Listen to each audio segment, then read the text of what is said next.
চৌধুরী, আপনাকে স্বাগত জানাচ্ছি।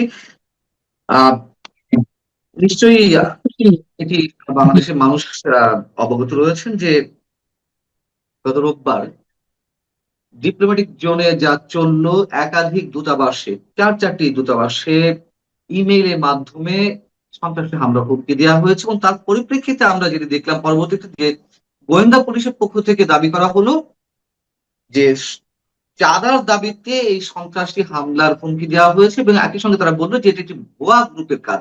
ভুয়া গ্রুপের কাজ আবার সন্ত্রাসী হামলা, এবং তারা বলছে যে সরকারকে বিব্রত করার জন্য এবং বাংলাদেশের ভাবমূর্তি ক্ষুণ্ণ করার জন্য এই কাজটি করে থাকতে পারে। আসলে বিষয়টি কি, এবং এর মাধ্যমে আন্তর্জাতিক অঙ্গনে কি ধরনের বার্তা যাচ্ছে বাংলাদেশ সম্পর্কে, আপনার বিশ্লেষণ?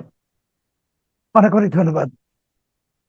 দেখুন, বাংলাদেশের পুলিশ এই প্রথমবারের মতো একটা বিশ্ব রেকর্ড করে ফেলছে যে দেশের গুরুত্বপূর্ণ দূতাবাসগুলোয় জঙ্গি হামলার হুমকি দেওয়া হয়েছে, এবং সেই দূতাবাসগুলোর মধ্যে চীন এবং জাপান আমাদের অন্যতম উন্নয়ন সহযোগী। আমার জানা মতে আরো কয়েকটি দূতাবাসের কাছে, কিন্তু যেহেতু মানচিত্র কোনো তথ্য উপস্থাপন করে না, সেটা যদি আহ, কোনো গণমাধ্যমে না আসে, সেজন্য সেটা আমি বলতে চাচ্ছি না। কিন্তু একটু ক্রোনোলজিটা দেখুন। 10ই অগাস্ট জাতিসংঘের নিরাপত্তা পরিষদ বলল, নিরাপত্তা কাউন্সিল, বাংলাদেশে আকিস বা আল কায়দা ইন ইন্ডিয়ান সাবকন্টিনেন্ট প্রবেশ করছে। এর মধ্যে তো বোমা উদ্ধারের ঘটনা আমরা দেখেছি। এখন চীনা দূতাবাসে এই ঘটনা, জাপানি দূতাবাসে, এবং যেই কথাটা মিডিয়াতে লুকানো হচ্ছে, পুলিশ বলছে চাঁদাবাজির দাবিতে, চাঁদার দাবিতে বা বিকাশ নাম্বার দিয়েছে। দেখুন, এটার একটা অন্য আর একটা ইম্প্যাক্ট আছে, যে বাংলাদেশে তো 2024-এর 5 আগস্ট থেকে চাঁদাবাজির সাম্রাজ্য চলছে। চাঁদাবাজি কারা করছে সেটাও আমরা জানি। তাহলে পুলিশ কি এবার প্রমাণ করলো যে এই চাঁদাবাজি আন্তর্জাতিকীকরণ হয়ে গেছে, মানে এখন বিদেশিদের কাছেও চাঁদা দেওয়া হচ্ছে, কূটনীতিকদের কাছে? এই বক্তব্যটা কিন্তু বাংলাদেশের এই সরকারের জন্যই ভাবমূর্তি নষ্ট। মানে চাঁদাবাজরা এত ব্যাপার যে এখন কূটনীতিকদের কাছেও চাঁদা চাই। এটা হলো প্রথম ঘটনা। পুলিশ যদি এটা ইচ্ছা করে করে থাকে, তাহলে এই সরকারকে পুলিশ চমৎকার ভাবে স্যাবোটেজ করে দিয়েছে। দ্বিতীয় হলো, যেই কথাটা কেউ বলছে না, যে পুলিশের সঙ্গে তো চীনের রাষ্ট্রদূত ঢাকায় ইয়াও ওয়েনের বাদানুবাদ হয়েছে, ঝগড়া হয়েছে। এই ধরনের ইমেল কোনো দূতাবাসে গেলে, যে কোনো দূতাবাসে, চীন হোক, জাপান হোক, মার্কিন যুক্তরাষ্ট্র হোক, তাদের কিন্তু নিজস্ব ফরেনসিক টিম আছে, গোয়েন্দা টিম আছে এম্বাসির ভিতরে। তারা এটা প্রাথমিক যে পরীক্ষা নিরীক্ষা করে যখন নিশ্চিত হবে যে এটা কোনো উড়ো ইমেল নয় বা এটা কোনো একটা ফালতু জিনিস নয়, তখনই পুলিশকে খবর দিবে। কারণ ওরা তো আর হাস্যকর হবে না। তাহলে পুলিশ নিশ্চয়ই রাষ্ট্রদূতকে এমন কথা বলতে গেছে যে এটা চাঁদাবাজি, এটা এই, ওটা ওই, যে জন্য রাষ্ট্রদূত ঝগড়া করেছেন। আমার একটা প্রশ্ন আছে স্যার, চৌধুরী, একটা প্রশ্ন আছে, সেটা হচ্ছে যে আহ দূতাবাস গুলোর পক্ষ থেকে আমি যতটুকু জানি পুলিশকে আগে জানানো হয়নি। চীন বা জাপানের দূতাবাস তারা প্রথমে পররাষ্ট্র মন্ত্রণালয়কে জানিয়েছে, পররাষ্ট্র মন্ত্রণালয় পুলিশকে ইনফর্ম করেছে, পুলিশ পরবর্তীতে তাদের কাছে গেছে। এখন সাথে আরেকটি প্রশ্ন, যে এই যে চাঁদাবাজির কথা পুলিশ উল্লেখ করছে এবং একই সঙ্গে বলছে ভুয়া গ্রুপের কাজ, মানে আমরা পুলিশের বক্তব্য কতটুকু আস্থা রাখবো, আপনি সেটাই বিশ্লেষণ করার চেষ্টা করছেন। তো আমার প্রশ্ন হচ্ছে যে পুলিশ যে জানালো যে এটি চাঁদাবাদ, মানে চাঁদার দাবিতে সন্ত্রাসী হুমকি, এই চাঁদার বিষয়টি কি ইমেইলে কোথাও উল্লেখ ছিল? আপনার কি নিজস্ব কোনো সোর্স থেকে জানা গেছে, বা দূতাবাসগুলো কি বলছে, এই বিষয়ে কিছু বলেছে? দেখুন, যে কোনো দূতাবাসে কিছু ঘটলে তারা আমাদের পররাষ্ট্র মন্ত্রণালয়ের সংশ্লিষ্ট ডেস্ককেই জানাবে, এটাই নিয়ম। যদি বন্ধের দিন হয় তাহলে অন্য বিষয়। হুম, হুম। কিন্তু পুলিশ যে বলছে যে চাঁদার দাবি করেছে, এখন এই কথাটা তো পুলিশের বরাত দিয়ে আমরা শুনছি, কিন্তু দূতাবাসগুলো তো এটা বলছে না। আর চাঁদার দাবি করতো, বিকাশ নাম্বার দিত, ভুয়া হতো, তো দূতাবাসরা তো এত হাস্যকর নয় যে একটি ভুয়া জিনিস নিয়ে তারা এতটা তৎপর হবে যে সেখানে রাষ্ট্রদূত স্বয়ং উপস্থিত। জাপানি দূতাবাসে যখন পুলিশ গেছে, ডিবির টিম, তখনও জাপানি রাষ্ট্রদূত ছিলেন। তার মানে বিষয়টা খুব সিরিয়াস। আর বাংলাদেশের পুলিশ যদি বলে যে এটা ভুয়া, বিকাশ নাম্বার ভুয়া, বাংলাদেশের পুলিশ যে কত সত্যি কথা বলে এটা ওই দূতাবাসের কূটনীতিকরা জানেন। কারণ এই যে রংপুরে যে 4 জন হিন্দু নিহত হলেন, একজন শিক্ষক, তার স্ত্রী, 2 সন্তান, পুলিশ তো বলে দিল 2 জন ধরেছে ইয়াবা আসক্ত। ইয়াবা আসক্ত ওই বাড়িতে কেন গেছে? ইয়াবা খেতে পাশেই একটা পরিত্যক্ত ভবন আছে, যায় নাই। তারপর পুলিশের গায়ে যে পোশাকটা দেখা যাচ্ছিল সেটা ওই আসামিদের পরিয়ে দেওয়া হয়েছে। এই সমস্ত গল্প গুজব, জজমিয়া নাটক আমাদের পুলিশ অতীতে এত সাজিয়েছে, এত সাজিয়েছে, এখনো সাজায়, যার জন্য কূটনীতিকরা জানেন যে কোনটা সত্যি কোনটা মিথ্যা। কিন্তু ধরুন যদি চাঁদাবাজির ঘটনা হয়, তাহলে তো আমি বলেই দিলাম যে জঙ্গিবাদের ব্যাপারে তো আমাদের উপর তো একটা অ্যালিগেশন, অভিযোগ এসেই গেছে। এখন নতুন অভিযোগ আসবে যে চাঁদাবাজরা কূটনীতিক মিশনে চাঁদা চায়। ওইটা শোনার পর বাংলাদেশে আর কোনো বিনিয়োগকারী আসবে? বিনিয়োগকারী তো আসেই না, আর আসবেও না। কিন্তু এটা কি পুলিশ ইচ্ছা করে করলো? মানে পুলিশের ভিতর কি এই তাদের ভাষায়, মানে যারা এই আওয়ামী লীগ বিরোধী, তারা যে বলেন ফ্যাসিস্ট, তাহলে পুলিশের ভিতরে সেই ফ্যাসিস্টদের কোনো প্রেতাত্মা বা এজেন্ট, তারা কি ইচ্ছা করে এখানে এই চাঁদাবাজি তথ্যটা নিয়ে আসছে, যাতে এই সরকারের আমলে চাঁদাবাজি ব্যাপরত্ব লাভ করছে, বিস্তার লাভ করে একদম শিল্পে পরিণত হয়ে গেছে চাঁদাবাজি। আপনিও জানেন সর্বত্র চাঁদাবাজি। এখন এটা কূটনীতিকদেরকে বলা হলো যে চাঁদাবাজরা কূটনীতিকদের কাছে চাঁদা চাই। এই সমস্ত ফাজলামো করে আমাদের দেশটাকে ধ্বংস করা হচ্ছে। দ্বিতীয় হলো যে এই যে ইমেল গুলো গেল, আপনি জানেন 4টি দূতাবাসে গেছে বলে আমরা জানি, হুম, কিন্তু হুম। হয়তো ব্যক্তিগতভাবে আমি জানি যে আরো দূতাবাসে গেছে, সেটা মানচিত্রে আমি বলতে পারবো না। মানচিত্র প্রমাণ ছাড়া কিছু উপস্থাপন করতে দেয় না। তো 4টি দূতাবাসের মধ্যে একটা চীন, একটা জাপান, একটা তুরস্ক, আরেকটাকে পাকিস্তান, সন্ত্রাসী রাষ্ট্র। পাকিস্তান, যারা আল কায়দার জনক, যারা আল কায়দার পৃষ্ঠপোষক, তাদেরকেও, তার মানে ফ্র্যাঙ্কেনস্টাইন হয়ে গেছে এখন আল কায়দা বা জঙ্গিরা, যে ওদেরকে হুমকি দেয়। এটা কিন্তু ইচ্ছা করে ঘটানো হয়েছে। পাকিস্তান এটা ওদের নামটা ইচ্ছা করে দিয়েছে, ওই যে কাদম্বিনী মরিয়া প্রমাণ করিল তারা, সে মরে নাই, পাকিস্তান ওইখানে তাদের নাম দিয়ে প্রমাণ করলো যে এটা আসলে পাকিস্তান। আর এখন যে হুমকিটা দেওয়া হলো 3 দূতাবাস, জাপানি দূতাবাস, দেখুন, দূতাবাস তো এই মুহূর্তে বাংলাদেশের 1 নম্বর শত্রু যদি বলেন, শত্রু, তাহলে তো ভারতীয় দূতাবাস হুম, হুম। বা আমেরিকান দূতাবাস, তাদেরকে কিন্তু হুমকি দেওয়া হয়েছে কি হয় নাই আমরা তো জানি না। তো এই ঘটনাটা কখন ঘটানো হচ্ছে? যখন পাকিস্তান বাংলাদেশকে কথিত মক্কা চুক্তির নামে, পাকিস্তান আর তুরস্কের যে সামরিক জোট, এখানে যখন বাংলাদেশকে ঢোকাচ্ছে, তখন ওই সমস্ত ঘটনা থেকে, বা এই যে ভারত সফর নিয়ে প্রধানমন্ত্রীর বাতিল হওয়া ভারত সফর নিয়ে যে সমস্ত তর্ক এবং বিতর্ক, এই সবকিছু থেকে মানুষের দৃষ্টি অন্যদিকে সরানোর জন্য এই ঘটনাটা ঘটানো হয়ে থাকতে পারে। তাহলে এই ঘটনার যদি পাকিস্তান না ঘটিয়ে থাকে, তাহলে কে ঘটালো? তাহলে তারাই ঘটিয়েছে, যারা এই ভারত সফরের বিষয়টা বা মক্কা চুক্তির বিষয়টাকে ধামা চাপা দিতে চাচ্ছে।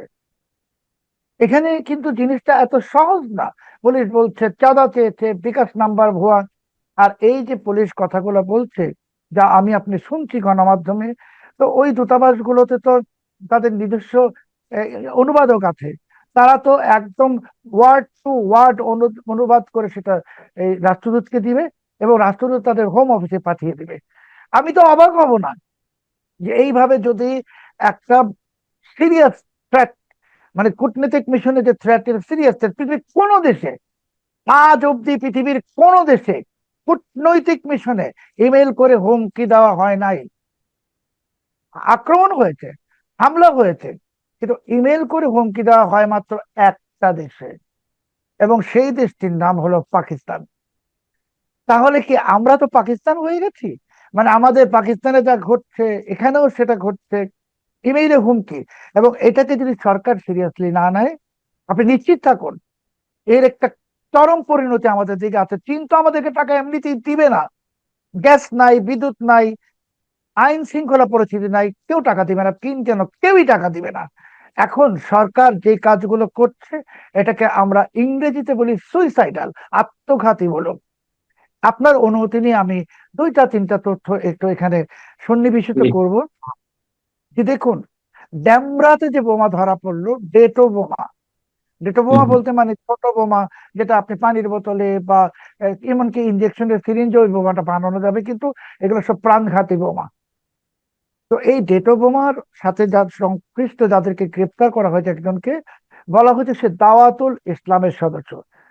দাওয়াতুল ইসলাম কিন্তু আন্তর্জাতিকভাবে নিষিদ্ধ আল কায়দার সহযোগী সংগঠন। দাওয়াতুল ইসলাম পুলিশ বলেছে।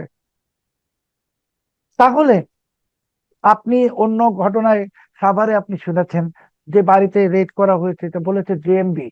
পুলিশ বলে এটা নিও জেএমবি। আসলে ইংরেজিতে কোনো শব্দ এই জঙ্গি গোষ্ঠীর ক্ষেত্রে হয় না।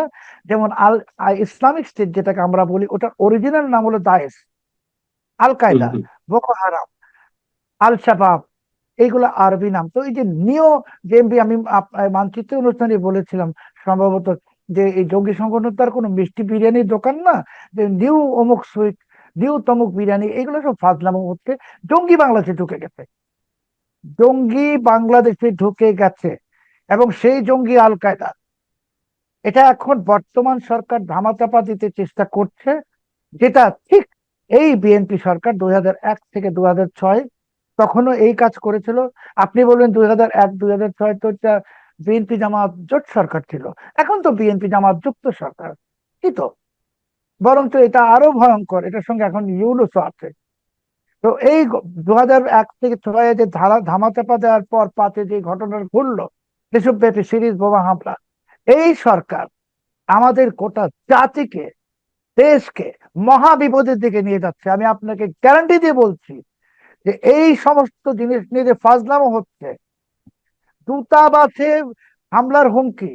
আমি আপনাকে একটা তথ্য, আপনি যদি অনুমতি দেন, আমি বলতে চাই, যেহেতু মানব আহ, মানচিত্র বলবে যে আমরা তো কোনো আনভেরিফাইড সোর্সের কোনো কিছু বলবো না, তারপরে বলি, আমি দায়িত্ব নিয়ে বলি যে দূতাবাস তো এই চারটা না, দূতাবাস তো আরো কয়েকটা আছে।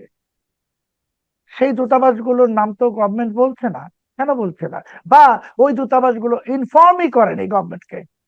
আপনার মনে তার মানে আছে আপনি বলতে চাচ্ছেন আরো অনেক দূতাবাসকে এই ধরনের হুমকি দেওয়া হয়েছে? এর চেয়ে 4-এর থেকে বেশি আরো আছে, জি। আচ্ছা। এবং আপনার মনে আছে যে ইউনুস জামানায় একটি জঙ্গি গোষ্ঠী আমেরিকান দূতাবাসের হামলার প্রস্তুতির অংশ হিসেবে আমেরিকান এমবেসি সংলগ্ন খেলার মাঠে খেলার ছলে তারা রেকি করছিল, এটা তো আপনি গণমাধ্যমে দেখেছেন। হুম হুম। এখন আসলে মার্কিনীদের বলুন বা অনেক দেশেরই বলুন, এই সরকারের উপর কোনো আস্থা নাই, বিশেষ করে জঙ্গির ক্ষেত্রে নাই বলে তারা এই কথাটা পররাষ্ট্র মন্ত্রণালয়কে আর জানায়নি। আমি তো আপনাকে বলছি দায়িত্ব নিয়ে যে আরো কিছু গুরুত্বপূর্ণ দেশের দূতাবাসে একই হুমকি দেওয়া হয়েছে। এবং যেহেতু আহ, তাহলে তাহলে হ- তারা তারা কেন সরকারকে ইনফর্ম করছে না, তারা কেন পররাষ্ট্র মন্ত্রণালয়কে ইনফর্ম করছে না? ওরা তো জানে যে এদেরকে ইনফর্ম করে কোনো লাভ নেই, কারণ এরা এটাকে ধামাচাপা দিবে। যার জন্য ওই দূতাবাসগুলোর একটি, আমি নাম বলতে পারবো না, বলবো না, অবশ্যই পশ্চিমা দূতাবাস, না তারা থাকুক, ফরমালি ফরমালি কিছু তো তাদেরকে করতেই হবে, তারা তো বাংলাদেশে তাদের কার্যক্রম চালাবে, কিন্তু বাংলাদেশ আমি গভর্নমেন্টকে তো অবগত করতে হবে। একটা উত্তর দেই। তারা সরকারকে না জানিয়ে তাদের দেশের শীর্ষ গোয়েন্দা সংস্থাকে আমন্ত্রণ জানিয়েছে বা ইনভলভ করেছে এটাকে তদন্ত করার জন্য, যাতে ওরা যখন ইনফর্ম করবে পররাষ্ট্র মন্ত্রণালয়কে, তখন যেন আবার ওই আরেকটা জজ মিয়া নাটক না বানানো যায়। ওরা আচ্ছা। তথ্য প্রমাণ সহ, মানে আপনিও জানেন যে ইমেইল আপনি যদি ভিপিএন ও ব্যবহার করেন, সেটাও কিন্তু ফরেনসিকে ধরা পড়ে যাবে যে ইমেইলটা কোথা থেকে পাঠানো হলো। তো টিভি যে বলছে এটা চাঁদাবাজির হুমকি, বিকাশের লোক ধরেছে, তো ইমেইলটা কোথা থেকে আসছে সেটা বার করুক, আমরাও দেখতে চাই। এবং দেখুন কি চমৎকার একটা বিবৃতি, ওরা বলছে চাঁদাবাজির হুমকি, বিকাশ নাম্বার দিয়েছে, আপনি গণমাধ্যমে দেখবেন, বিকাশের কিছু নিরীহ লোককে নাম দেওয়া হয়েছে, ওরা এসব জানেই না, পুলিশ বলছে।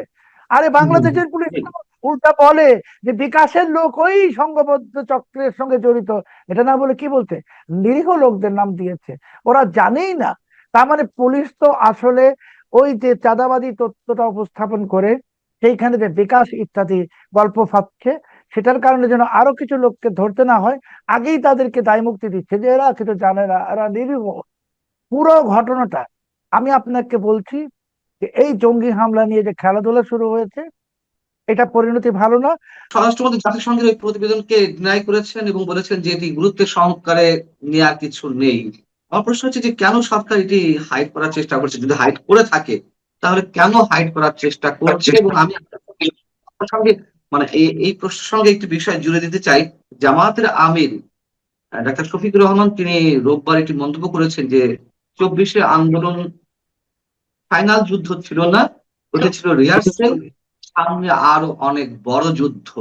24শে আন্দোলনকে ঘিরে কি হয়েছে, কারা প্লট নির্মাণ করেছিল, কোন ধরনের তৃতীয় পক্ষ এখানে ক্লিন মিশনের সাথে জড়িত ছিল, বা আইন শৃঙ্খলা রক্ষাকারী বাহিনীও বা কতটুকু করেছে আওয়ামী লীগ সরকারের, এগুলো আস্তে আস্তে সব ক্লিয়ার হচ্ছে।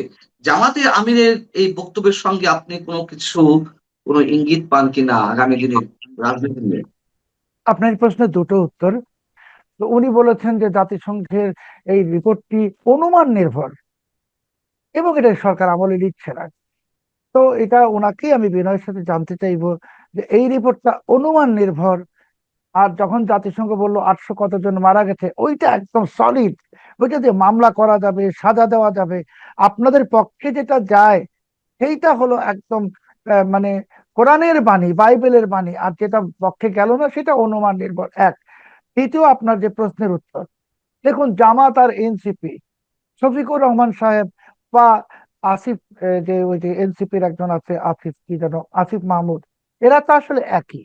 সেই হুম, তো অবশ্যই। বলেইছিলেন, জি, বলেইছিলেন যে 24-এ সেই অভ্যুত্থান যদি ব্যর্থ হতো, ওনাদের সশস্ত্র আন্দোলনের বা সশস্ত্র সংগ্রামের প্রস্তুতি ছিল। উনি তার মিথ্যা কথা বলেননি, ওনার তো প্রস্তুতি ছিল, অস্ত্র তো পাকিস্তান থেকে এসেছে। স্নাইপার রাইফেল গুলা কারা এনেছে, কারা স্নাইপার চালিয়েছে, এগুলো আমরা জানি, একদিন আসবে সামনে। এখন জনাব শফিকুর রহমান যে কথা বলেছেন, এখানে কিন্তু জনাবটা আমি ইচ্ছা করে ব্যবহার করছি, কারণ এরা সবাই গুণীমানী মানুষ তো ভাই। আমরা হলাম বাঙালি জাতি, আমাদের কোনো দাম নাই। তো উনি যখন বলেছেন যুদ্ধ হবে, আসলে যুদ্ধের প্রস্তুতি চলছে। সেই যুদ্ধের প্রস্তুতি স্বরূপ আল কায়দা প্রবেশ করেছে। সেই যুদ্ধের প্রস্তুতি স্বরূপ দূতাবাসে জঙ্গি হামলার হুমকি দেওয়া হচ্ছে। সেই যুদ্ধের প্রস্তুতি স্বরূপ পুলিশ বলছে এটা চাঁদাবাজির ঘটনা, মেটিকুলাস ডিজাইন, আরেকটি মেটিকুলাস ডিজাইন চলছে। জামাত তো একদম, মানে তাদের তো তৈরি ফলের থালটা বিএনপি কেড়ে নিয়েছে। 2026 সালের 12 ফেব্রুয়ারি তো জামাত নিশ্চিত ছিল ক্ষমতায় আসবে, এবং জামাত এখন নিশ্চিত যে নির্বাচন দিলে জামাতের 300 আসনে হয়তো 290টা আসনই তারা পাবে, এটা তারা মনে করে। কাজেই এখন যেহেতু নির্বাচন আর দেওয়ার সুযোগ নাই, আপনি নিশ্চিত থাকুন যে শফিকুর রহমান সাহেবের কথাটাকে আপনি একেবারেই কথার কথা ধরেন না। আর শফিকুর রহমান সাহেব সাধারণত কথার কথা বলেনও না, যেমন বলেছিলেন কর্মজীবী নারীরা প্রস্টিটিউট, বেশ্যা, পতিতা, এটা উনি একদম ওনার হৃদয়ে যে কথাটা সেটাই উনি বলেছেন। উনি কোনো ভনিতা করে কিছু বলেন না। তো এটাও উনি ভনিতা করেননি। যুদ্ধ হবে, যুদ্ধের প্রস্তুতি তারা নিচ্ছেন, কিন্তু বিএনপি সেই যুদ্ধের প্রস্তুতি সম্পর্কে অবগত নয়। আর বিএনপির ভিতরে জামাতের অসংখ্য এজেন্ট ঢুকে গেছে, বিএনপির ভিতর পাকিস্তানের বিপুল এজেন্ট ঢুকে গেছে। তারা সবাই মিলে তারেক রহমান সাহেবকে কোন জায়গায় নিয়ে যাচ্ছে, সেটা যেদিন যেই দিনটা আসবে তারেক রহমান সাহেব বুঝবেন যে উনি কাদের সঙ্গে বসবাস করেছেন। আবার বলছি আপনাকে যে তারেক রহমান সাহেবের ক্ষতি করার জন্য আওয়ামী লীগের প্রয়োজন নেই, আওয়ামী লীগ ক্ষতি করবেও না। তারেক রহমান সাহেবের কোনো বাইরের শত্রুর প্রয়োজন নেই।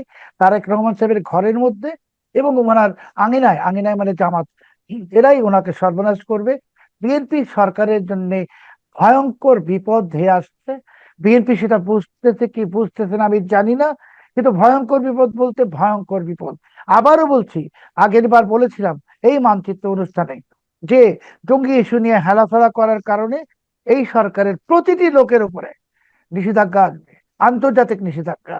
আজকে বলছি যে এই যে জঙ্গি হামলার হুমকি দেওয়া হলো দূতাবাসগুলোয়, এটাকে নিয়ে যদি আপনারা আহ, ফাত্রামো করেন, ফাজলামো করেন, ইয়ারকি করেন, এর খেসারত আমাদের সবাইকে দিতে হবে। হচ্ছে আন্তর্জাতিক নিষেধাজ্ঞার মুখে দেশ পড়ে গেছে অলরেডি, নাকি পড়তে যাচ্ছে, নাকি নিষেধাজ্ঞা আসবে, বিষয়টা কি বলতে আন্তর্জাতিক হবে? নিষেধাজ্ঞা আন্তর্জাতিক নিষেধাজ্ঞাটা তো বজ্রপাত না, যে হঠাৎ করে পতিত হয়, বা হুম, ধূমকেতুও হুম। না। আন্তর্জাতিক নিষেধাজ্ঞাটা একটা প্রক্রিয়া। তো সেই প্রক্রিয়া বা পাইপলাইন, সেই পাইপলাইনে বাংলাদেশ ঢুকে গেছে। এখন এই পাইপলাইন থেকে যদি আমরা বের হয়ে না আসতে পারি, আসলে বের হয়ে আসা যায় না আন্তর্জাতিক নিষেধাজ্ঞার পাইপলাইন থেকে, হয়তো একটু দেরি করে দেওয়া যায়, বিলম্বিত করা যায়, আখেরে আমাদের উপরে নিষেধাজ্ঞা আসতেছে। এখন জাতিসংঘের পক্ষ থেকে বা বিভিন্ন ধরনের মানবাধিকার সংগঠনের পক্ষ থেকে তো এই ধরনের ইনফরমেশন মাঝে মাঝে আমরা দেখি যে অমুক রাষ্ট্রে জঙ্গিবাদ বিস্তার করছে, অমুক জায়গায় জঙ্গিবাদ উত্থান করছে। কিন্তু এই ধরনের অভিযোগ এলেই কি তাই সেই রাষ্ট্রগুলো বা সংশ্লিষ্ট দেশগুলো নিষেধাজ্ঞার মুখে পড়ে? না, আপনি তো জাতিসংঘের একটি রিপোর্টের ভিত্তিতে তো দেশের সাবেক প্রধানমন্ত্রী সহ অনেকের বিচার করছেন, তাই না? জাতিসংঘের রিপোর্টই তো।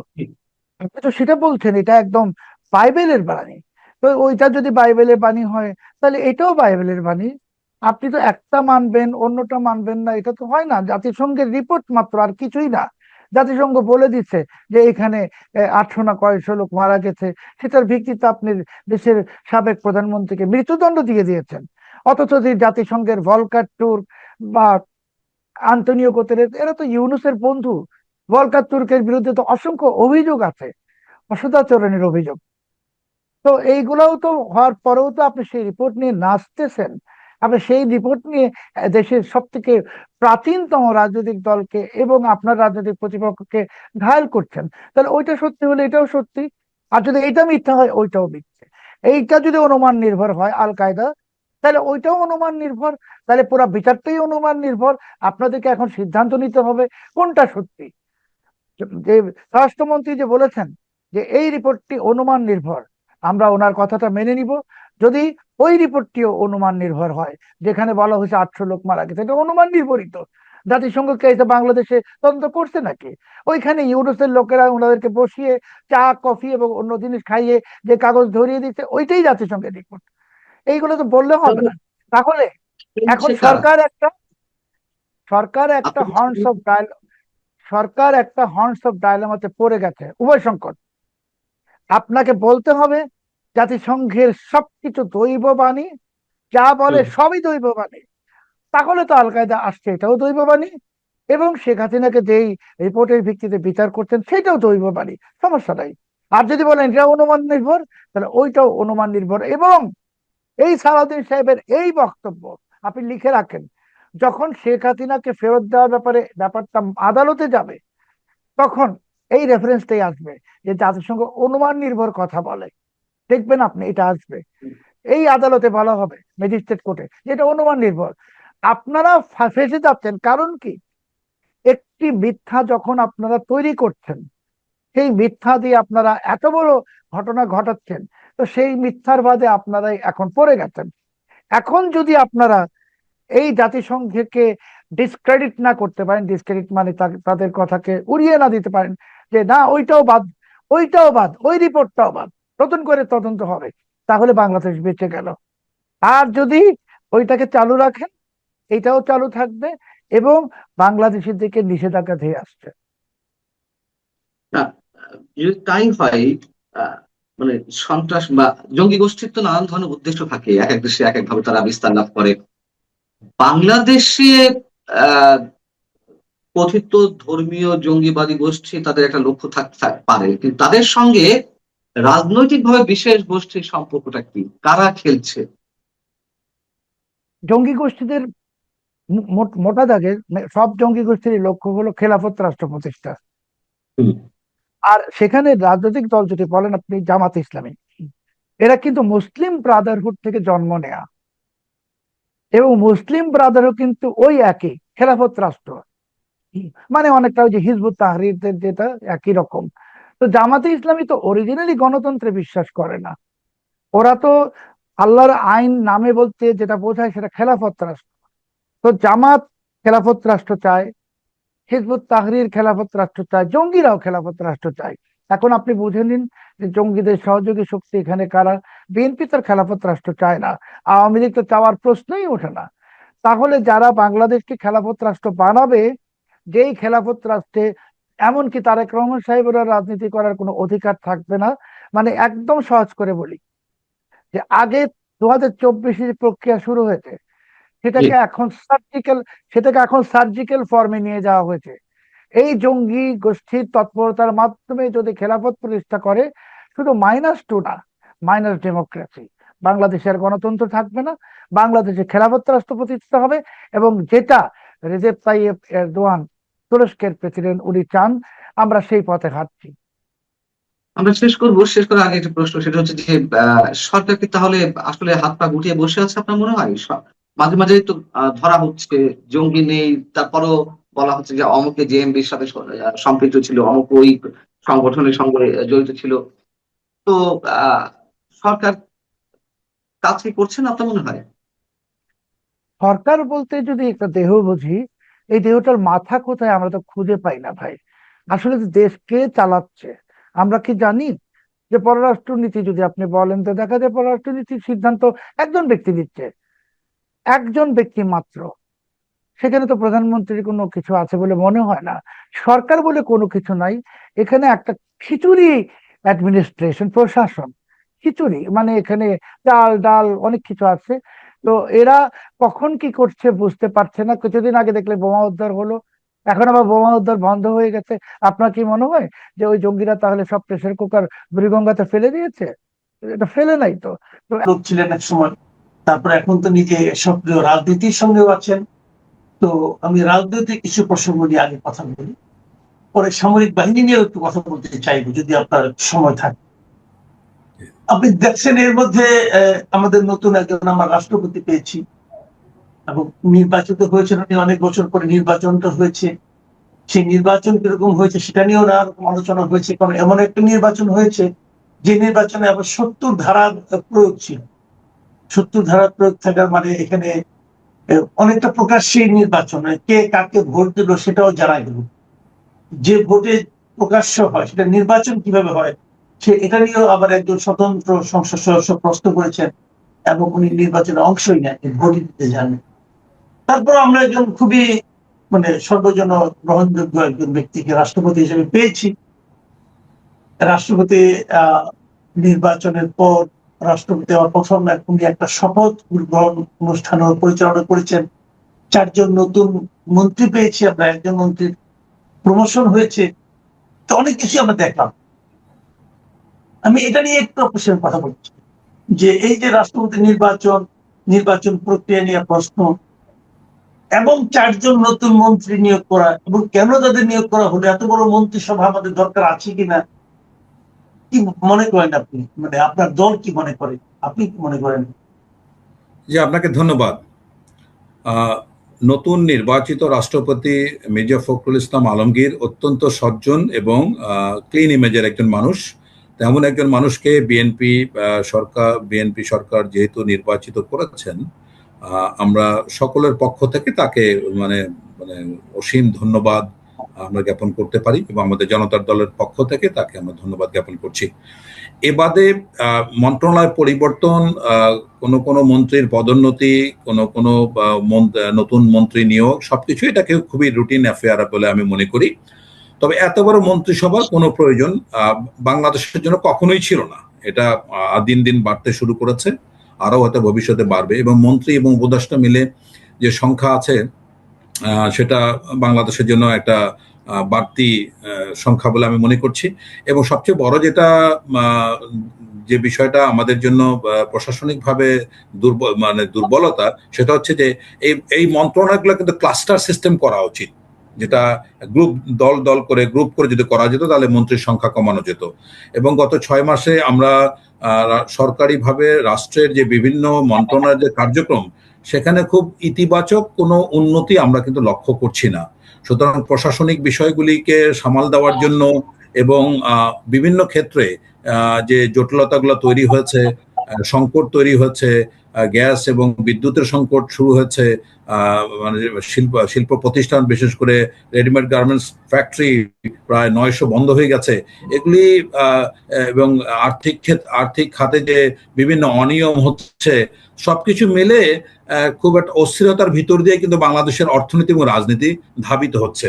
সুতরাং এত বড় একটা মন্ত্রিসভা থেকে যদি এটার সুফল পাওয়া না যায়, তাহলে এটাকে তো অপচয় বলেই আমি ধারণা করছি সেরকম দিকেই এগোচ্ছে।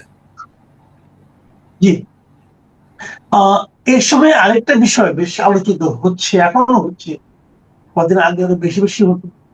সেটা হলো যে আমাদের প্রধানমন্ত্রী তারেক রহমানের ভারত সফর নিয়ে যে আলোচনাটা, উনি ভারত যাবেন কি যাবেন না, গেলে কি হবে না গেলে কি হবে, আমাদের সঙ্গে ভারতের সম্পর্ক, এবং উনি গেলে অথবা না গেলে সেই সম্পর্কে টানাপোড়েন কোন পর্যায়ে পৌঁছবে, এসবই আপনি জানেন, আমার নতুন করার কোনো দরকার নেই।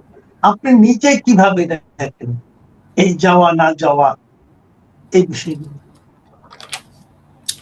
যে এই বিষয়টা আমার মনে হয় যে বাংলাদেশের কূটনীতির ইতিহাসে সবচেয়ে বিব্রতকর একটা অবস্থায় উভয় দেশে পড়েছে। আমি বিষয়টাকে একেবারেই খুবই চুলচেরা যদি বিশ্লেষণ করতে চাই, উভয় দেশের পক্ষ থেকে বিষয়টাকে আমি এভাবে দেখতে চাই। যেমন ভারত একাধিকবার আগ্রহ প্রকাশ করেছে মাননীয় প্রধানমন্ত্রীকে ভারতে নেয়ার জন্য, কিন্তু সেখানে পদ্ধতিগত কোনো বড় ধরনের ভুল হচ্ছে। কেন বাংলাদেশ মনে করছে না তাদের এই আমন্ত্রণটা সম্মানজনক?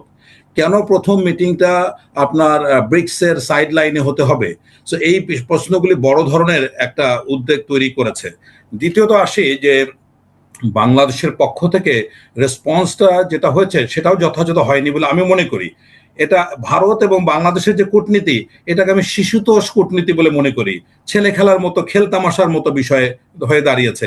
আপনি চিন্তা করুন, মানে এই যে 54 বছরে এরকম কোন কূটনৈতিক জটিলতা আপনি দেখেছেন কিনা আমি জানি না। তো যাই হোক, আমার দৃষ্টিতে মনে পড়ছে না।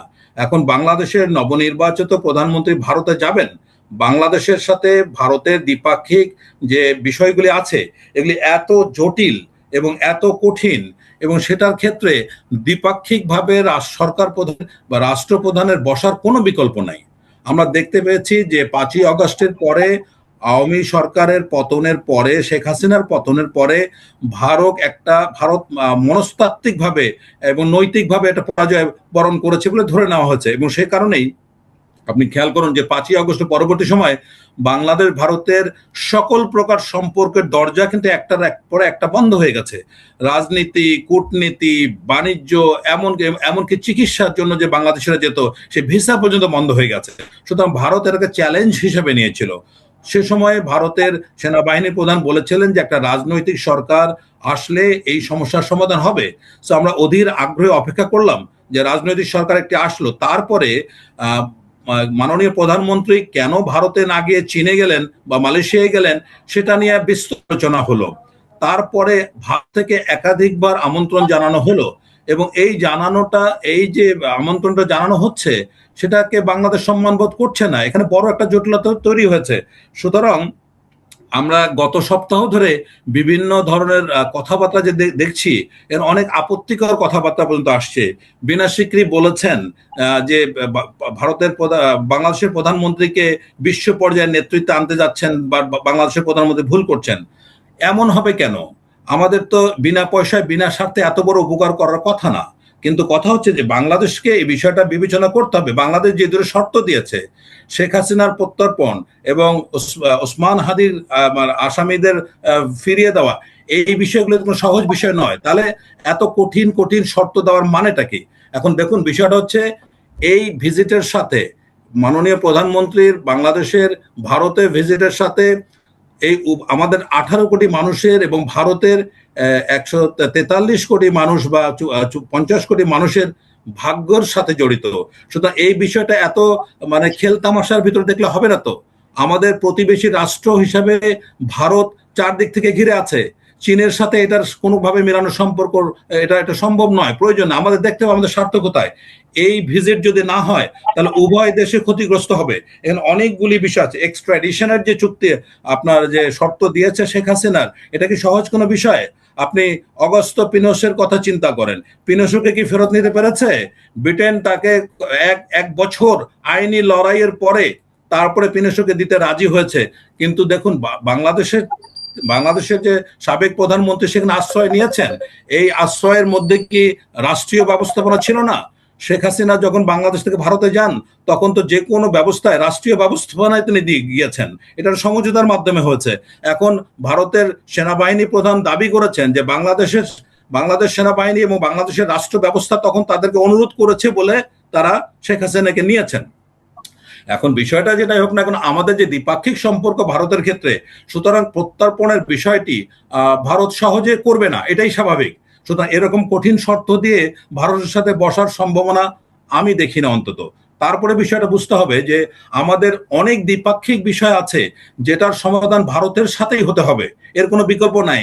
চায়না বা ইউএসএ এসে কোনোদিন আমাদের সহযোগিতা করতে পারবে না। ধরুন তিস্তার কথা, তিস্তা চুক্তির ব্যাপারে যদি ভারতের সম্মতি না থাকে আগামী 50 বছরের মধ্যে তিস্তার সমাধান হওয়া সম্ভব নয়। তাহলে এই সরকার আসার পরে যে এত বড় বড় ঘোষণা দিলেন, পদ্মা ব্যারেজ, তিস্তা ব্যারেজ, গঙ্গা যমুনা, এমন কোন নদী নাই, এমন কোন বড় প্রজেক্ট নাই, এত বড় ঘোষণা দিলেন, কিন্তু বাস্তবে পরিণতি তো খুবই খারাপ। এবং আমরা বাস্তবে দেখতে পাচ্ছি যে যেভাবে বিদ্যুৎ লোডশেডিং হচ্ছে, যেভাবে আপনার কলকারখানা বন্ধ হয়ে যাচ্ছে, যেভাবে বেকারত্ব বাড়ছে, যেভাবে মুদ্রাস্ফীতি বাড়ছে, আপনি কোন সেক্টরে আপনি স্বস্তি দেখতে পাচ্ছেন? সুতরাং এরকম একটা জায়গায় ভারতের সাথে বাংলাদেশের দ্বিপাক্ষিক সম্পর্ককে মানে জোরদার করার কোনো বিকল্প নাই। আজকে আপনি শেখ হাসিনাকে স্বৈরাচার বলেন, খারাপ বলেন, সবই ঠিক আছে, কিন্তু উনি তো বিদ্যুৎ দিতে পেরেছেন, গ্যাস দিতে পেরেছেন, শিল্প কারখানা চালু রাখতে পেরেছেন, এখন তো সেটা আমরা পাচ্ছি না। তাহলে সবচেয়ে বড় যেটা ভারতের সাথে আমি বলেছি, বাংলাদেশের সম্পর্ক 4টা পর্যায়ে হতে পারে। একটা হলো সমর্পণ, যাই বলবে ভারত তাই মেনে নিতে হবে। 2 হলো সম্প্রীতি, বোঝাপড়ার মাধ্যমে, মানে দুই পক্ষের সমান সমান অধিকার নিয়ে ন্যায্যতার ভিত্তিতে। তৃতীয়ত হচ্ছে আমি বলছি সংঘাত, এখন তো সংঘাতের পর্যায়ে চলে গেছে, এরপর হলো সংঘর্ষ। এখন দেখুন খুব শক্তিশালী একটা অবস্থানে যাওয়ার জন্য যেটা আপনার দরকার, আপনার জাতীয় ঐক্য আছে। স্বাধীনতার পরে এখন বাংলাদেশের সবচেয়ে বেশি দ্বিধা বিভক্ত বাংলাদেশের রাজনৈতিক সমাজ। এখানে আওয়ামী এবং আওয়ামী বিরোধী যে অবস্থান, এটা কি স্বাধীনতার পর সবচেয়ে প্রকট নয়? এরকম একটা জাতীয়ভাবে বিভক্তির ভেতর দিয়ে আপনি কিভাবে এত বড় একটা চ্যালেঞ্জ গ্রহণ করতে পারেন?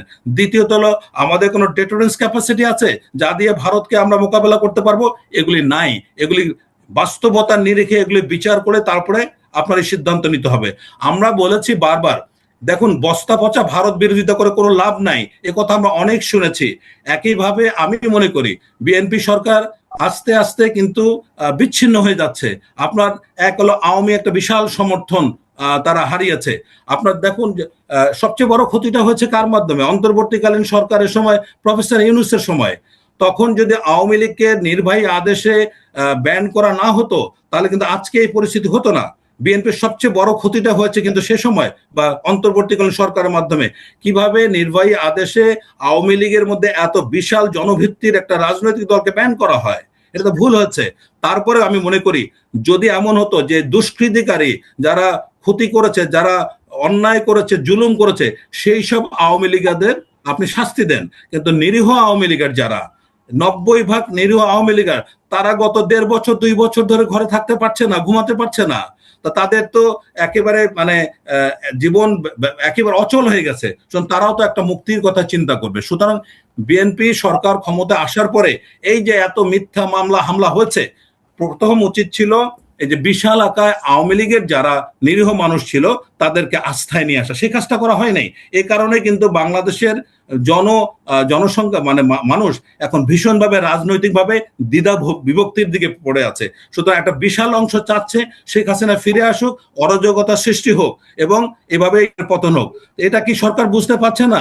সরকারের এত উপদেষ্টা, এত মন্ত্রী, তারা কি এই বিষয়ে কোনো মানে মাননীয় প্রধানমন্ত্রীকে উপদেশ দিতে পারছেন না?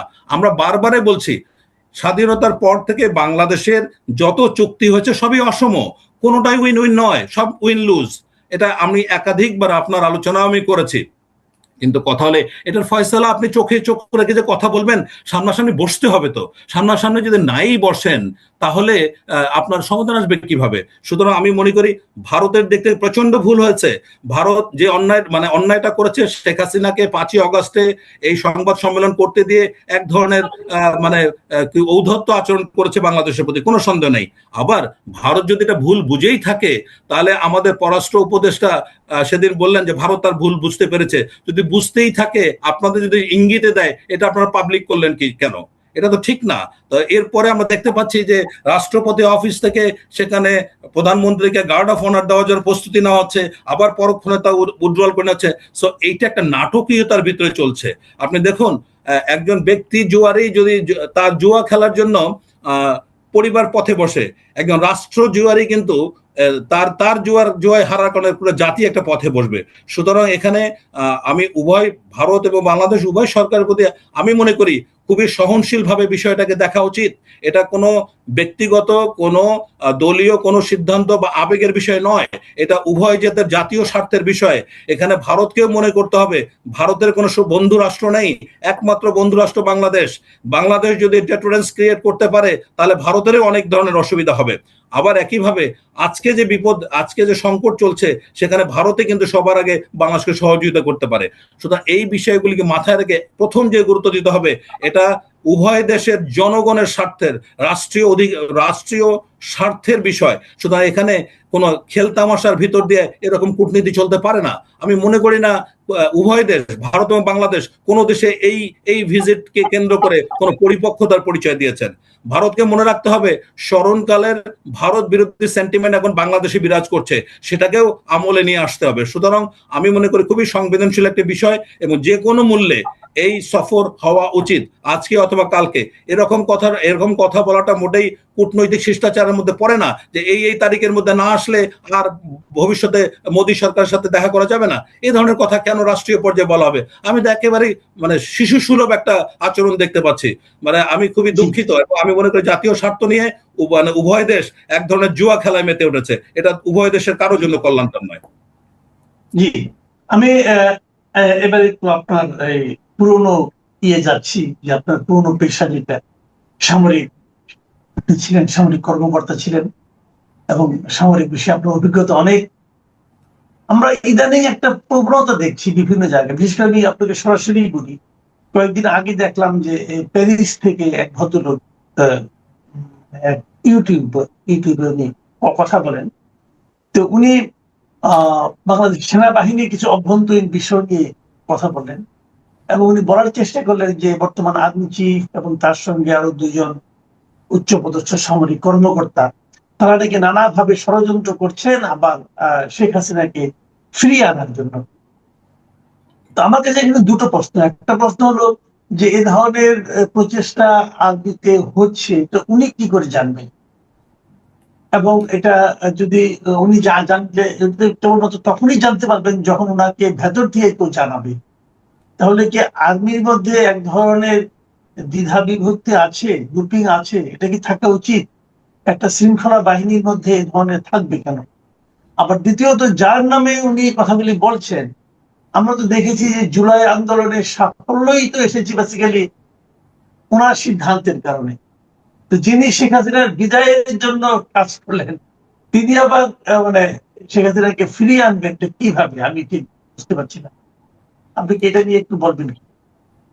যে আমি মনে করি এটাকে একটু মুখরোচক আলোচনা করার জন্য করা হচ্ছে। আপনি দেখুন, আমি ওয়াকারের বিষয়ে একটা কথা বলতে চাই।